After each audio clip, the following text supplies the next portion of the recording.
Welcome to கதை திரட்டு audio books. இந்த வீடியோவில் நம்ம என்ன கதை கேட்க போகிறோம்னா, என்னோடு வானிலா கதையின் முதல் பகுதி. நம்ம சேனலை இது வரைக்கும் சப்ஸ்கிரைப் பண்ணாதவங்க சப்ஸ்கிரைப் பண்ணுங்க.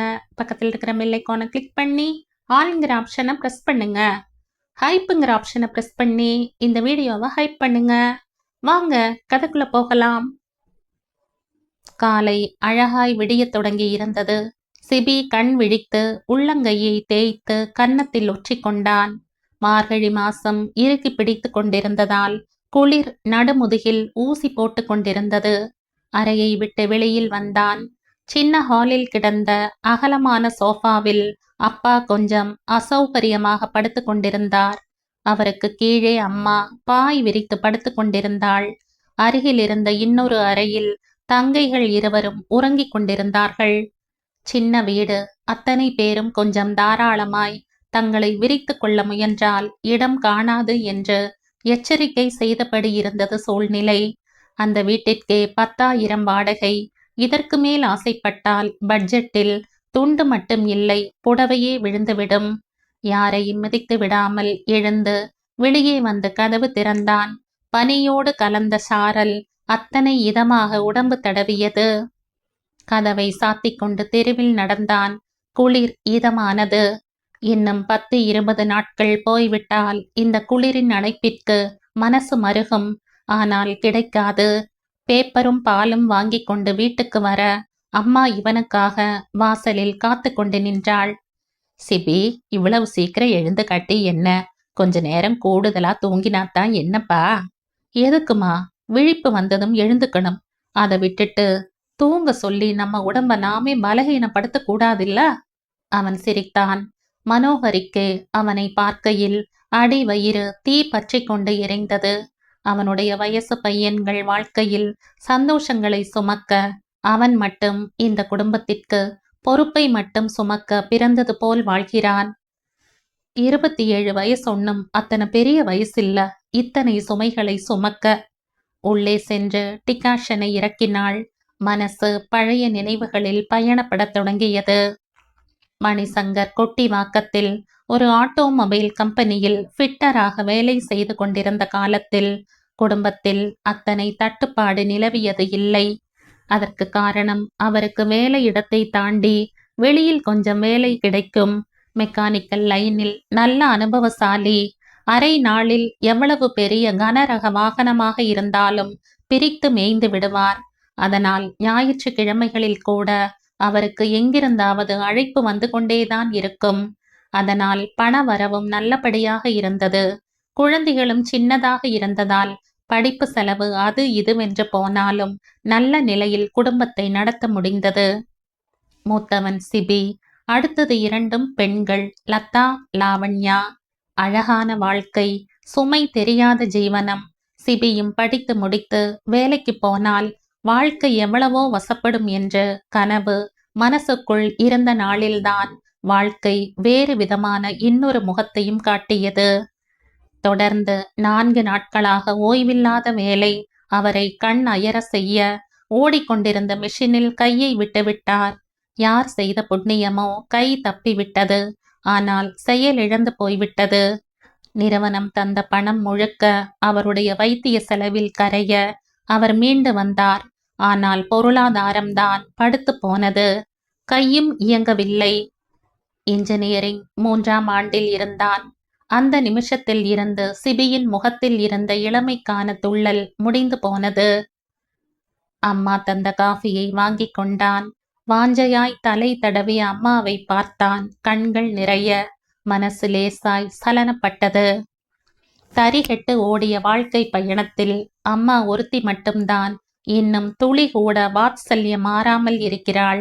மற்ற எல்லாமே மாறித்தான் போய்விட்டது.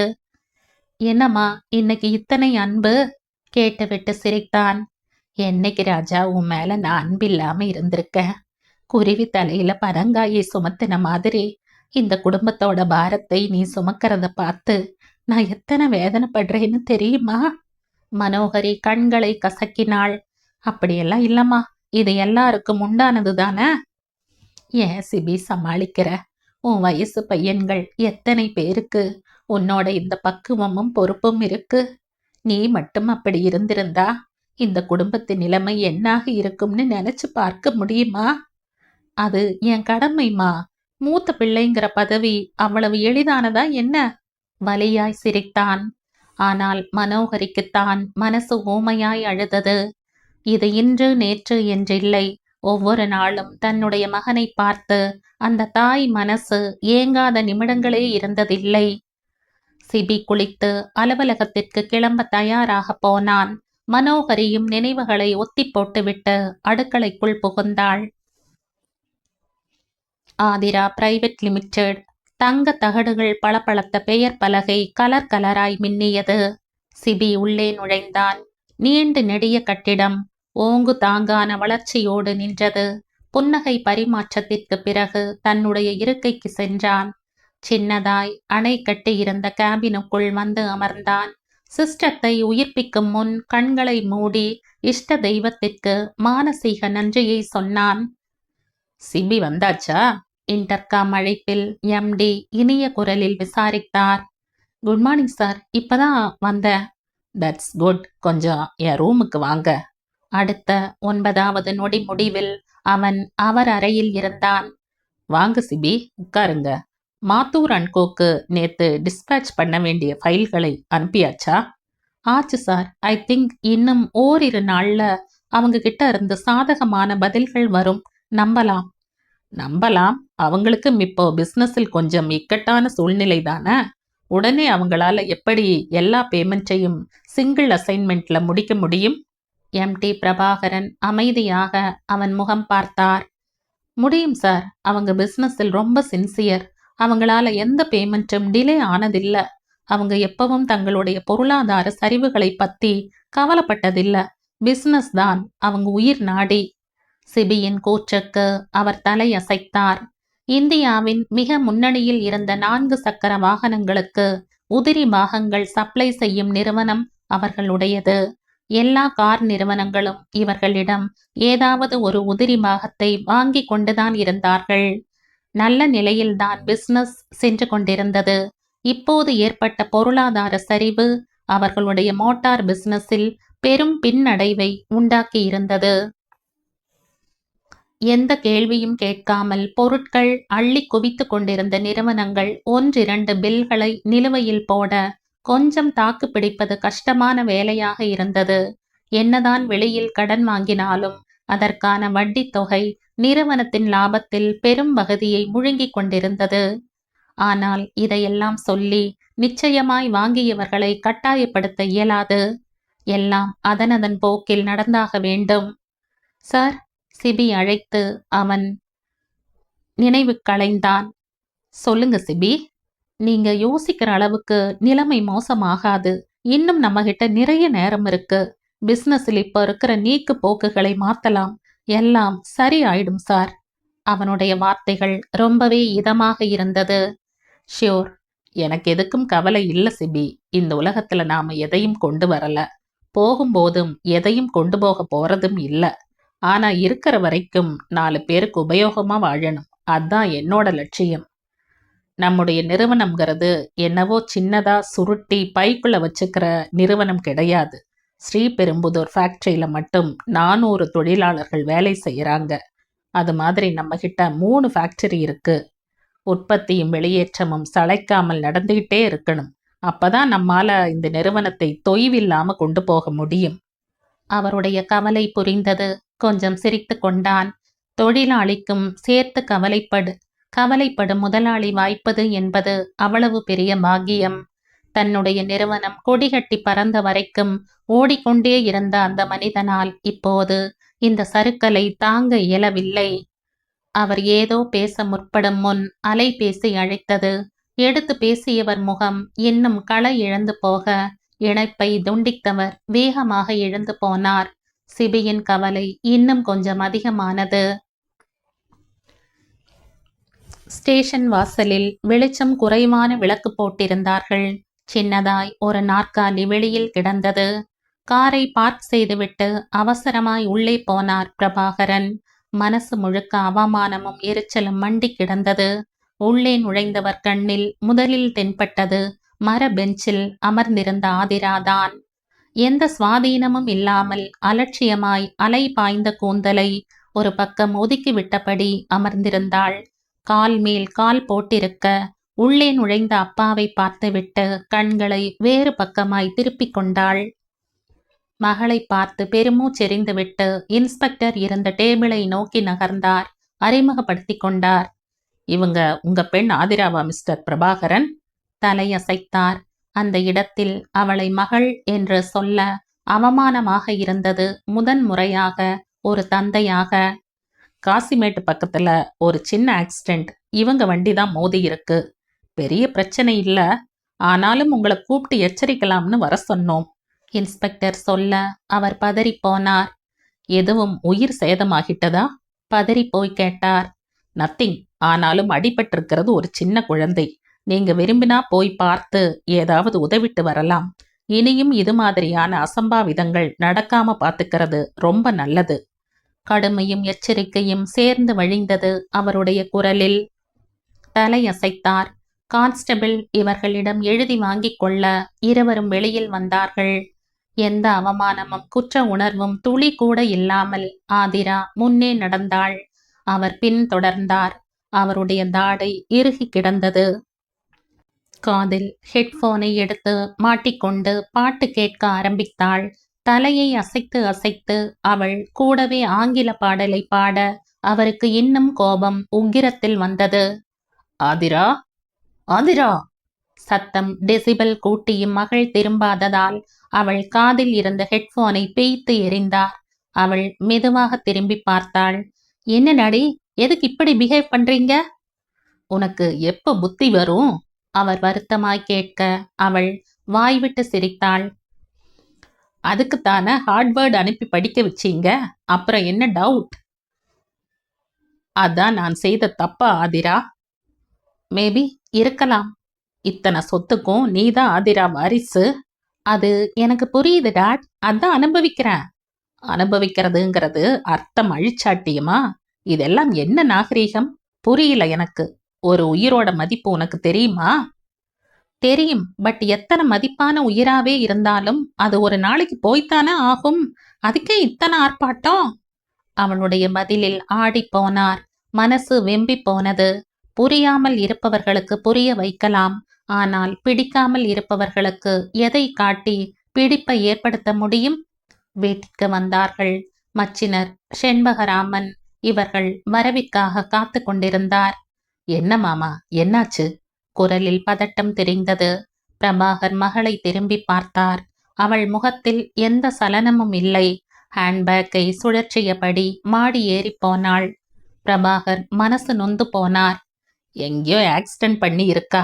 யார் செய்த புண்ணியமோ தெரியல. உயிர் சேதம் இல்லாம தப்பிச்சாச்சு.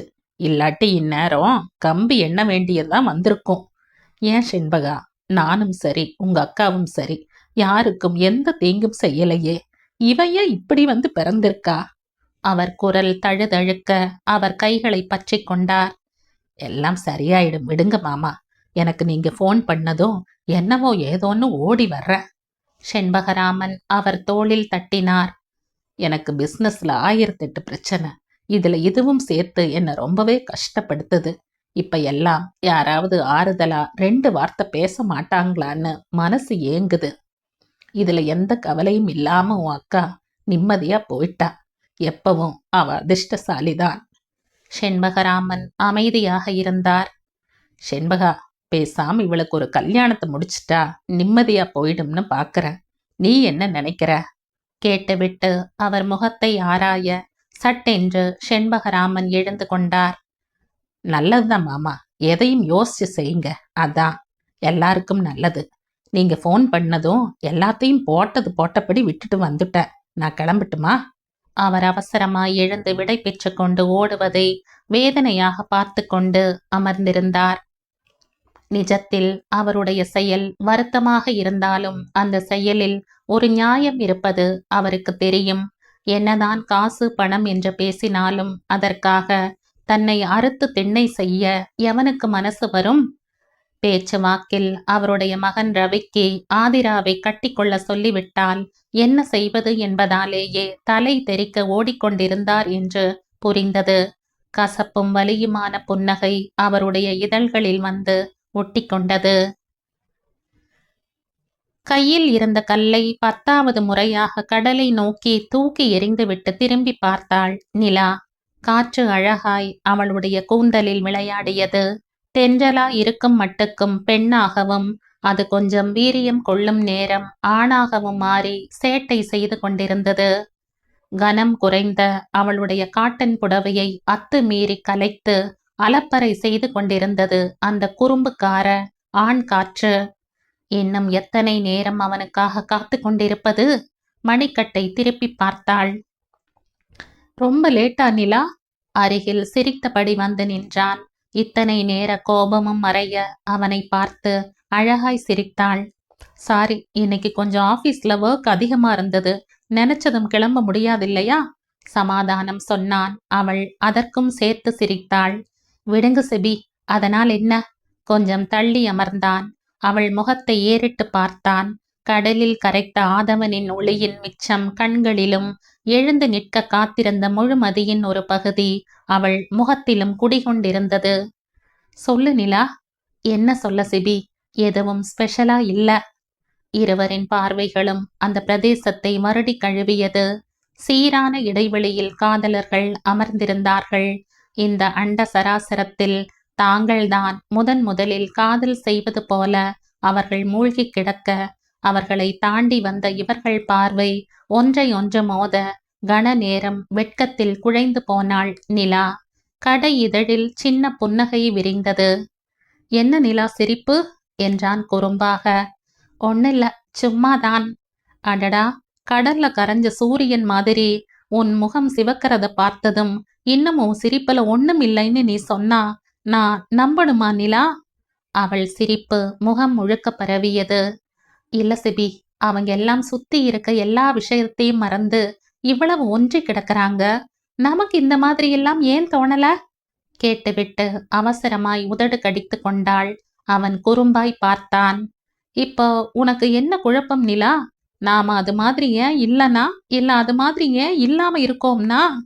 அவன் கேள்வியில் வழிந்த காதலில் அவள் முகம் கனிந்து போனது. பார்வையை தாழ்த்தி கொண்டு அழகாய் சிரித்தாள்.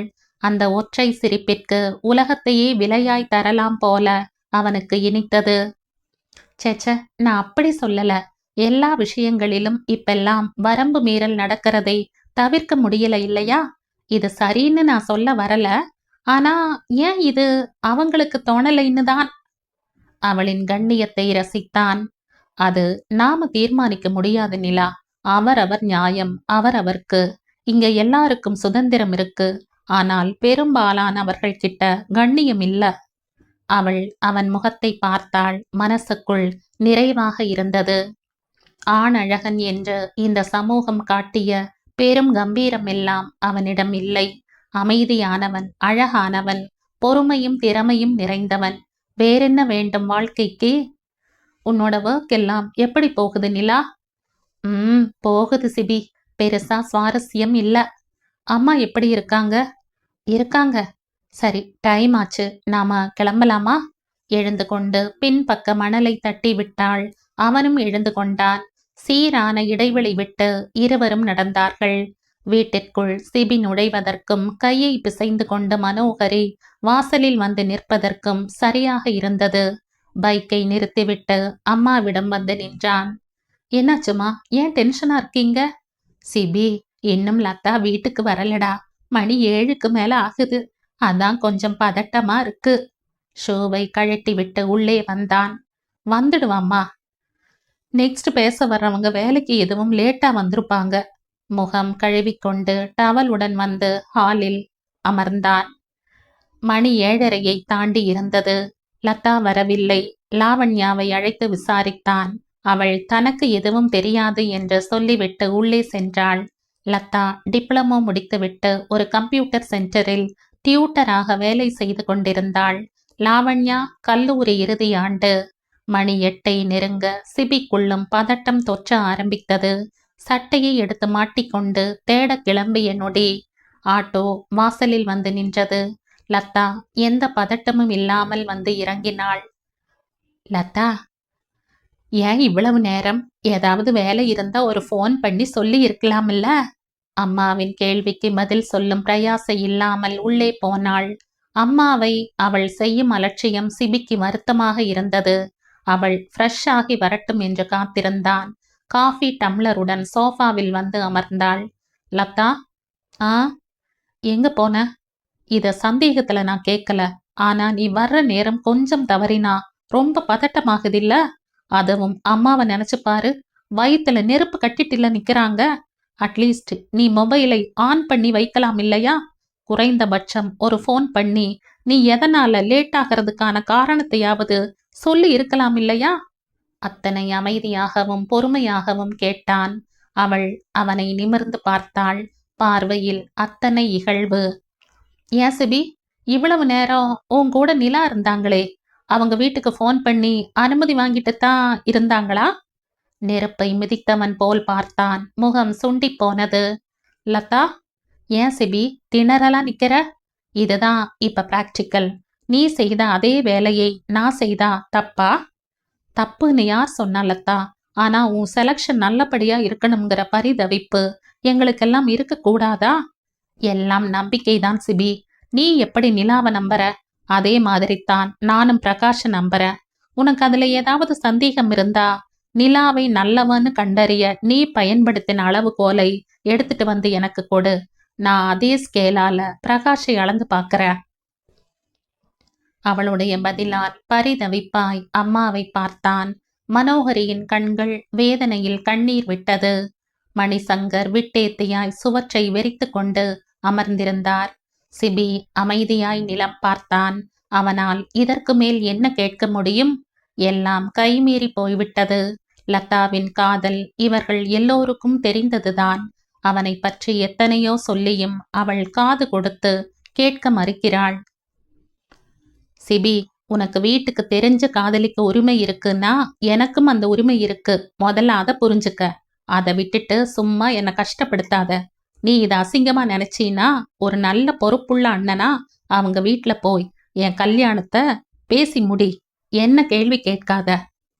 சிபி அமைதியாய் அமர்ந்திருந்தான். மனம் வெறுமையாய் இருந்தது. நிலாவிற்கும் அவனுக்குமான காதலுக்கும் மற்ற காதலுக்கும் வித்தியாசம் இல்லையா?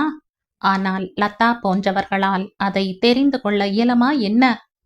எல்லாத்துக்கும் காரணம் இவன்தான். இவன் பண்ற கன்றாவி பார்த்துதான் பொண்ணுங்களும் எதிர்த்து பேசுது. எனக்கு துளி கூட பிடிக்கல மனோகரி. நம்ம வீடு இருக்கிற நிலைமையில இவனுக்கு காதல் கேக்குதா? நான் அந்த பொண்ணே வேணாம்னு தான் சொல்றேன். வசதி வாய்ப்போட நல்ல இடம் கிடைக்காம போயிடுமா என்ன? மணிசங்கர் நேரம் பார்த்து நெருப்பை அள்ளி உமிழ்ந்தார். சிபி நொந்து போய் அம்மாவை பார்த்தான். நெற்றி பொட்டை தேய்த்தபடி அமர்ந்திருந்தார் பிரபாகரன். அவருக்கு முன்னால் அமர்ந்திருந்த தரகர் கதிர்வேலன் பெரிய டம்ளரில் இருந்த கூல் ட்ரிங்க்ஸை ஒரே மொடக்காய் முழுங்கி இருந்தார். ஐயா, நீங்க எதுக்கும் கவலைப்பட வேண்டாம். நான் இருக்கேன்ல, எல்லாத்தையும் நான் பார்த்துக்கிறேன். உங்க வசதிக்கும் அந்தஸ்துக்கும் எத்தனை சிறப்பான இடத்த கொண்டு வந்து நிறுத்துறோம் பாருங்க. சொல்லிவிட்டு முடிந்த அளவு இதழ்களை பிரித்து சிரித்தார். பிரபாகரன் வாலெட்டை திறந்து சில 2000 ரூபாய் நோட்டுகளை எடுத்து தந்தார். கதிர்வேலன் அங்கிருந்து நகர அனுமதி வாங்கி கொண்டு சிபி உள்ளே வந்தான். சார், மாத்தூர் அண்ட் கோ நாம சொன்ன விதிமுறைகளுக்கு சரின்னு சொல்லிட்டு வந்துட்டாங்க. அவனுடைய முகத்தில் அவ்வளவு சந்தோஷம். பிரபாகர் நம்ப முடியாமல் பார்த்தார். அவருடைய கண்களிலும் ஆச்சரிய ரேகை படர்ந்தது. ரியலி? எப்படி? நாம பேமெண்ட் பத்தி கொடுத்த விளக்கம் அவங்களுக்கு திருப்தியா இருந்திருக்கு. ஐ மீன், நம்ம ஃபேக்டரியில இருக்கிற இத்தனை தொழிலாளர்கள் நலன் சார்ந்த விஷயம்னு நான் எடுத்து சொன்னேன். அது அவங்களுக்கு திருப்தியா இருந்திருக்கு. அதான் எப்பவும் மெட்டீரியல் வாங்கி 3 மாசம் கழிச்சு தர நிலுவை தொகைகளை 3 தவணையா 2 மாசங்கள்ல தர்றதா ஒத்துக்கிட்டு இருக்காங்க. இதே மாதிரி மற்ற டீலர்கள் கிட்டையும் பேசினா நமக்கு இருக்கிற மிகப்பெரிய தலைவலி நிச்சயம் மட்டுப்படும். அவன் ஆனந்தமாக பேசிக்கொண்டே போனான். அவனுடைய முகத்தை கூர்ந்து பார்த்தார். மிடில் கிளாஸ் பையன்தான். அத்தனை நேர்மையானவன். செய்யும் வேலையில் அவன் காட்டும் உண்மைத்தன்மை ஆக சிறப்பானது. வெல்டன் சிபி, நிச்சயமா நான் இவ்வளவு சீக்கிரம் எல்லாம் சாத்தியமாகும்னு நினைக்கல. எல்லாம் உங்க உழைப்பும் முயற்சியும் தான். இல்ல சார், நீங்க எனக்கு தந்த சுதந்திரம்தான். வேறென்ன சொல்ல? அவன் சொல்லிவிட்டு சிரிக்க பிரமிப்பாய் அவனை பார்த்து கொண்டிருந்தார் பிரபாகர். ஆதிரா அப்பாவை அப்படியே பார்த்தாள். அந்த பார்வையில் அத்தனை கேலி மிகுந்திருந்தது. என்னப்பா சொல்றீங்க? என்னை பொண்ணு பார்க்க வராங்களா? நான் என்ன ஆடா மாடா? என்னை பார்த்து பேசி முடிக்க எனக்கு சிரிப்பு தான் வருது, கோபம் கூட வரல. நகைப்பூச்சை லோஷன் தடவி வழித்து எடுக்க ஆரம்பித்தாள். இதுல என்னம்மா சிரிக்க இருக்கு? இதுதான் இங்க நடைமுறை. காலம் காலமா நம்ம பண்பாட்டோட அடையாளம் இதெல்லாம். நீ ஈவினிங் வெளியில போக வேண்டாம், வீட்லயே இரு. நான் ஒன்றும் உனக்கு லேசான வாழ்க்கையெல்லாம் அமைச்சு தந்துட மாட்டேன். பையன் ஜெர்மனியில படிச்சவன், பெரிய டாக்டர். கல்யாணத்துக்கு பிறகு உன்னையும் அழைச்சிட்டு உலக நாடு பூரா பறக்க போறான். நீ ஆசைப்பட்ட மேற்கத்திய வாழ்க்கைதான். நீ எந்த சௌகரிய குறையும் இல்லாம வாழலாம். அப்பா சொல்ல அவள் அமைதியாக அமர்ந்திருந்தாள். அதுவே அவருக்கு பெரிய ஆறுதலாக இருந்தது. மாலையில் மாப்பிள்ளை வீட்டார்கள் வந்து சேர்ந்தார்கள். மாப்பிள்ளை நல்ல சிவப்பில் மேற்கத்திய முகம் வாங்கியிருந்தான். ஆதிராவை அவர்களுக்கு நிறைய பிடித்திருந்தது. அவள் வாய் திறக்காமல் இருக்கும் வரைக்கும். எனக்கு இந்த மாதிரி சடங்குகள்ல நம்பிக்கை இல்ல. பொதுவா பை உங்க பேரு? மாப்பிள்ளையிடம் கேட்டாள். அவன் கண்களை குறுக்கி இவளை பார்த்தான். சித்தார்த். சித்தார்த், எனக்கு உங்க கூட தனியா பேசணும். ஐ மீன், நம்முடைய எண்ணங்கள் ஒரே அலைவரிசையில போகுதான்னு நான் தெரிஞ்சுக்கணும். அதையும் மீறி நமக்கு கல்யாணம் ஃபிக்ஸ் ஆனா நாம ஒரு 6 month லிவிங் டுகெதர் கம்பேனியன்ஷிப்ல இருந்து பார்க்கணும். அப்பதான் நம்மால தொடர்ந்து ஒரு இடத்துல வாழ முடியுமாங்கிற விஷயமே நமக்கு புரிபடும். முடிஞ்சா சேர்ந்திருக்கலாம், இல்லையா தனியா போயிடலாம். என்ன சொல்றீங்க?